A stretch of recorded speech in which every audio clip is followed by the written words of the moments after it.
খামেনির প্রতি শ্রদ্ধা জানাতে শুক্রবার তেহরানের ইমাম খোমেনি মুসল্লায় পৌঁছায় বাংলাদেশের প্রতিনিধি দল।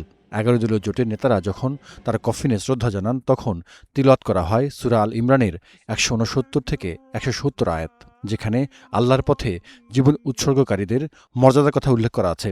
ولا تحسبن الذين قتلوا في سبيل الله أمواتا।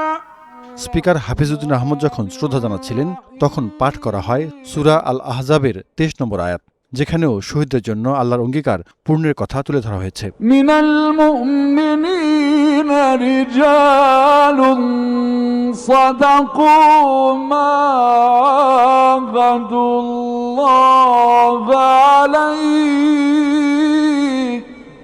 বিভিন্ন দেশের ডেলিগেটদের শ্রদ্ধার আনুষ্ঠানিকতাকে দুই ভাগে সাজিয়েছে ইরান। উচ্চ পর্যায়ের প্রতিনিধিদের মর্যাদা অনুযায়ী সামরিক বাহিনীর মার্চ পাস্টের মাধ্যমে সম্মান জানানো হয়। পরে প্রতিনিধিরা নির্দিষ্ট স্থানে পৌঁছালে থেমে যায় রণসঙ্গীত। কোরআন তিলাওয়াতের মধ্য দিয়ে নীরবতা ভাঙেন একজন কারি।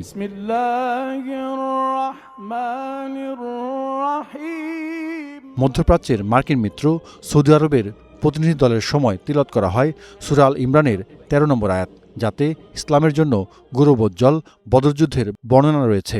এতে বলা হয়েছে, বদরে দুটি দল ছিল, যাদের এক দল আল্লাহর পথে লড়াই করেছে, অপর দল ছিল কাফির। ফিআতুন তুকাতিলু ফি সাবিলিল্লাহি ওয়া উখরা কাফিরাতুন ইয়ারাউনাহুম মিথলাইহিম রা'য়াল আইন। মধ্যপ্রাচ্য যুদ্ধে ইরানের বিরুদ্ধে মার্কিন ইসরায়েলি বাহিনীকে প্রত্যক্ষ কোনো সহায়তা করেনি কাতার। তাদের প্রতিনিধি দলের জন্য তিলাওয়াত করা হয় ভুল ত্রুটি মার্জনার আয়াত। পাঠ করা হয় সূরা আল ফাতার ১ থেকে ৩ নম্বর আয়াত।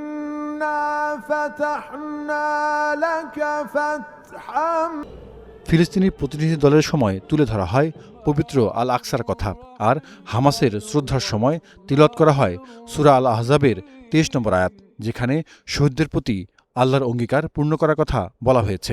মিনাল মুমিনিনা রিজালুন সাদাকু মা আহাদুল্লাহ আলাইহি। Zahidur Rahman, star news.